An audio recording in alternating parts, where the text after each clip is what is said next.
I really wanted to make Tagalog songs after my previous album na puro English. Sabi ko parang I want to release something Tagalog, and I was in a headspace, whenever I'm in my creative headspace, parang kailangan I have to finish everything that I can write as soon as possible. And these 3 songs, hindi siya planado na maging trilogy. I wrote it, and talagang sad music, heartbreak lang talaga yung lumalabas sa mga nasusulat ko. And when we listened to the songs, actually when we sat down with Public Records, doon namin na-realize para siyang phases of a heartbreak. One na medyo okay pa, nandyan pa, happy pa, basta alam kung tayo. The second one was, doon na yung gaslighting, yung baka nga may mali sa akin kasi yun yung sinasabi mo sa akin. And then, okay lang ako, which is acceptance and forcing yourself to be okay even if you know you're not. But I want these 3 songs to reach the people that need to hear it, people that are going through it, that have gone through it, and I'm happy that it's finally out. It's been a year. It's been a year since we started doing this project. And congratulations, because I know this is going to be a huge success. But exactly now, because I know a lot of the media here are going to ask about the story about this music. Pero exactly na ako, tinitingnan ka lang sa stage kanina. Sobrang parang si Piolo. Pati tawa ko ngayon, yan. Very close. Pero tinawa na work together ng tao. That's still a dream of mine. That's still a dream of mine to be able to work with my dad. I was asked this a couple days ago if I'm closing my doors to acting in the Philippines. I was like, no, I haven't worked with Papa P yet.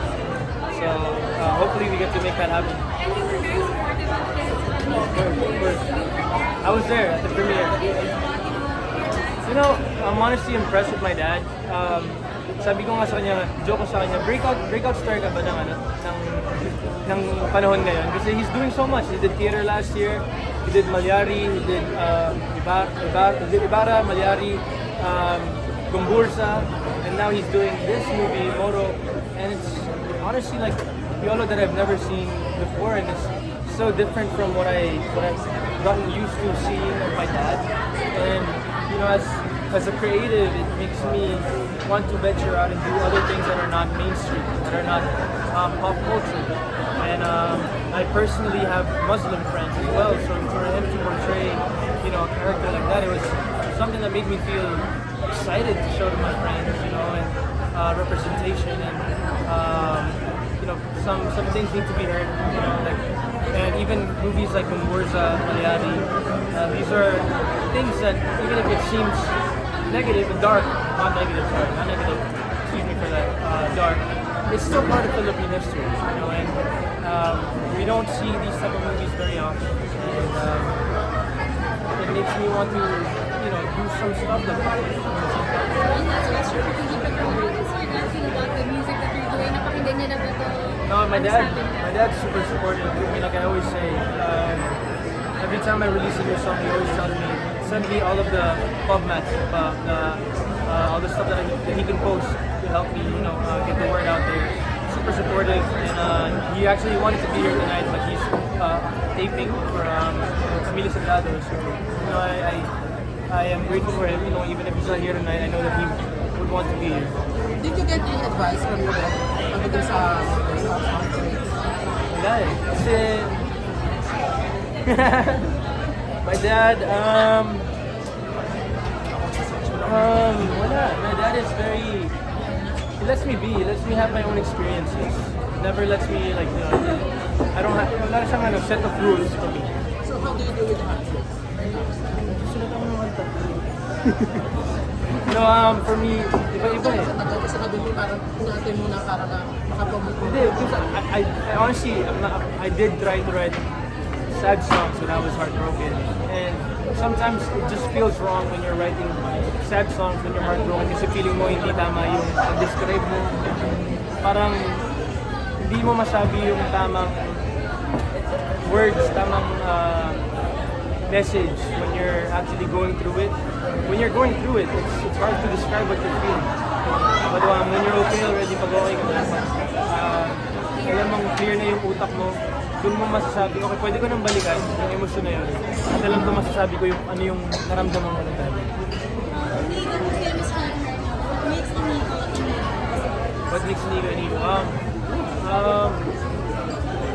Honestly, I recently learned to just be human, you know, like I am, sorry, I don't know how to explain this. Being in the States, honestly, I've been in the States a lot more often than I am in the Philippines. And the reason for that is just, I just feel like I'm reconnecting with myself again, taking the time to really get to know, you know, myself, and now I've been wanting to do a business with my art. I make art, sculptures and paintings, and I feel like that's something that I never had time to do. Now I'm more appreciative, and I give more importance to the things that I like, if that makes sense.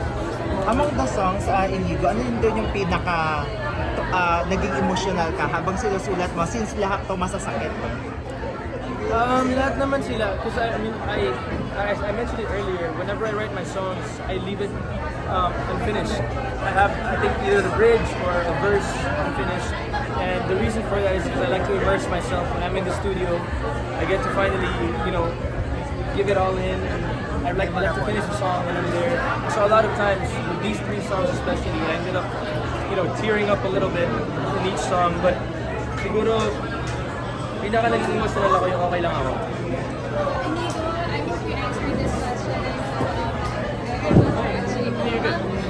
Since your trilogy is about heartbreak, you know your ex-husband is going through heartbreak right now. Yeah, no, I don't mean to laugh. I'm sorry. I don't mean to laugh. No, I saw it. I actually watched it. I feel for her. I know it's tough, but I see it in a good light. The way she talks about it, she's getting to know herself and choosing herself, and that's something I'm very proud of her. It's always hard to turn a page, turn a chapter. It's always hard to do that, but it's out of a good heart. Ang ginagawa ni Maris, hindi siya, walang masamang nangyari, walang masamang anything. You know, it's out of a good intention, and her expressing that it's not a third party and it's not anything else. It's her choosing herself and getting to know herself more. You know, it's something that only the strongest people can do. Minsan, mas mahirap piliin yung sarili mo kaysa sa mga bagay na gusto mo. I haven't talked to her in a long time, but I'm updated with her, you know, like her career, and you know, I can see her and stuff. And I'm proud of her. I go back this Friday. But I'll be back this year. Pero kung makakausap mo siya, Iñigo, anong message mo sa kanya? I want to tell her na Di pala? Sorry, thank you message. Ay? I want to tell her, you know, I'm happy for her that she's choosing to be strong for herself. Hindi madali yan eh. Minsan, you get blinded by the things you want, the things you're comfortable with. And me moving to the States, I feel like it's a parallel kind of situation. It's not the ideal move for me, but when you learn to choose to learn about yourself, it's a big step. It's a big step. So I'm proud of her. Nakagawa ka ng song. Yes, I did. I believe we actually sang it on Showtime before. I actually wrote Balang Araw. Balang araw. Your career in the US, may inaabangan ba kaming bagong series? I've been auditioning. I actually did film for a movie, a small character. Honestly, I've been enjoying the audition process. One of my checks on my checklist was fulfilled. Recently, I got to speak Tagalog in a Hollywood film, and I've always dreamt of doing that. And I got to do that for this movie called Homestead, which is going to come out sometime this year. So ano yung tattoo mo kasi Yun yan. Actually kasi, dito yung best friend ko, si Marcos. We actually got a matching tattoo. We've always wanted to get this. Yun yan. Marcus has always been my like yin yang. Parang kapatid ko siya, and I've been here only for a couple of days. It's it's super mababaw yung reason. Pero kasi ngayon lang talaga yung Yung black time, and white. ngayon lang talaga yung time na meron ako. I mean, I have a very short amount of time here in the Philippines, so I try to squeeze it in. I know it's very, it's weird that I got a tattoo right before I got on stage, but Manhid ka na ba? manhid na ako. I have a lot. Honestly, I think I have like, at this point, almost 20. Ano yung mga tatlo? Before this one, I got this. What's the ano ba? Hey, What's the it's a sword. It's a sword. Sorry. Like, for strength. Si Bernard biglang na ma-extend yung kamay. I think I would say I'm in that phase of my life where I'm enjoying myself. I've been spending days with my family. I spend a full day. I would spend full days literally working on my art. And I'm excited. I'm excited for where it's going to take me. Tinapatanong ni Iñigo kung may tattoo ka pero kay Maris. Bakit biglang Ba't ka nagtago ng mukha? Meron ba? Pero ano yung what does it mean to you so? It's strength. Strength. Just to clarify, naging kay ni Maris, anong year? Us. 5 years. 5 years? 5 years. I mean, honestly, me and Maris, I wouldn't say we were like, like the show says, we were never like officially like a name. I was young back then, we were both young. I wish it was a better situation. I don't want to say, like things that I'm claiming on my own, but next question. Ilang years kayo?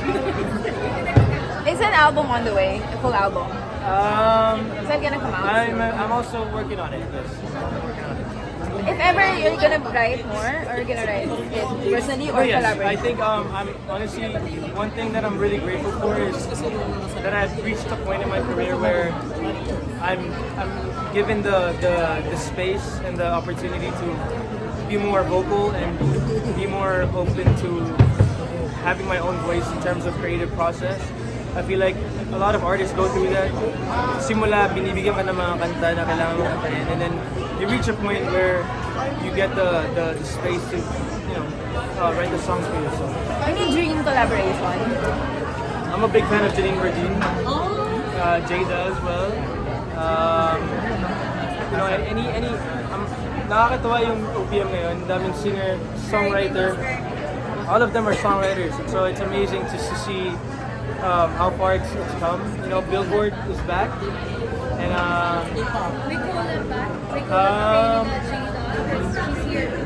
let's make it happen. Let's make it more. Can I say I'm so grateful that she came tonight. Sobrang si Moira na yun. I didn't expect her to be here, but that's her, proving to me that her being one of my best friends, one of my OGs in the industry. She's still the Moira that I knew before. Are we hearing Iñigo, pagbigyan mo. Bakit sabi mo muna ako, ba't puro ganun yung mga pinapost mo? Wait lang, ako muna. Bakit ganun yung mga post mo? Anong pinagdadaanan mo? 3 weeks ago, nakausap namin si Maris. Sabi niya kasi, anong tawag dito? Because of her breakup, ang dami daw nang nagawang kanta before. Because of breakup niya dati. breakup niya Kasama dati. ka. Ang dami niya daw nagawang kanta. Ganyan. Ikaw ba, di ba yung mga breakup songs mo ngayon, ganyan? So, ganito din ba yun? Parang may pinanggalingan na break up from the past. Kaya mo siya na. And are you aware sa mga kanta ginawa ni Maris na break up? I just want to say, proud of her for using her emotions to inspire her.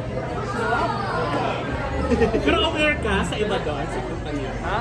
So, aware ka ba sa mga ginawa niyang kanta before na it was coming from what you had? Hindi. Pakinggan mo ulit. Anong kanta specifically? Parang gusto niya matama para sa yung Iñigo. Picture na lang. Thank you, Iñigo. Tama ka?